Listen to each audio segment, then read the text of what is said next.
share ko lang mga kanana yung binili ko sa Lazada. Kasi napanood ko sa TikTok to. Ito nakauna siya.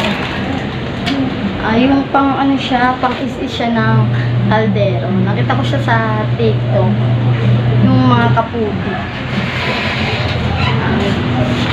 Kasi ang ganda ng pagkakalinis niya ng kaldero, talagang as in na luminis. Kaya itatry ko kasi parang naka-curious ako, parang gusto kong i-try, kaya ito bumili ko. Kaya ngayon naman ipapakita ko sa inyo kung talagang legit siya, kung talagang effective.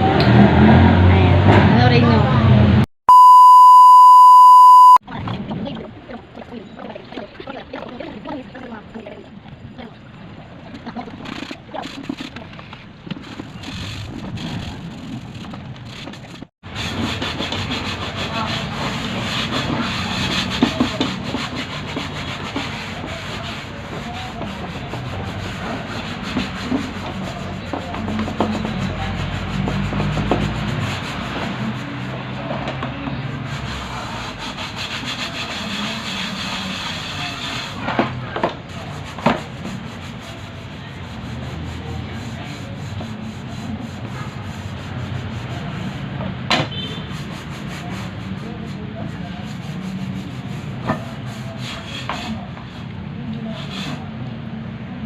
One hour later. Ay mga kaya tapos na nga, na-excuse ko na nga siya. Ito, papakita ko sa inyo.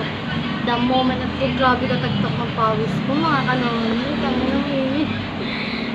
Ito na. Diba? Natanggal yung ano niya, yung mga dilaw niya dito. Siyempre, hindi naman magic na talagang agad-agad matatanggal mo. I-isin nyo pa para lalong nakita ko lang sa TikTok yung keratin right ko. Para sa akin, legit siya. Talaga naman. Kanina sobrang itim siya. Nakita nyo naman kanina. Ayan yung kanina. Kaya ako sa inyo mga kanana, i-try nyo rin. Para kahit ang bahalang musiga ko. Yun lang mga kananay. Ha?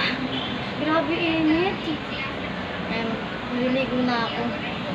Ayan, salamat mga kananay. Kung bago pa lang kayo dito, like nyo yan, tapos share nyo rin, tapos subscribe nyo na rin ako para updated pa kayo sa mga gagawin mga video. Click nyo sa notification din para updated kayo. Salamat mga kananay.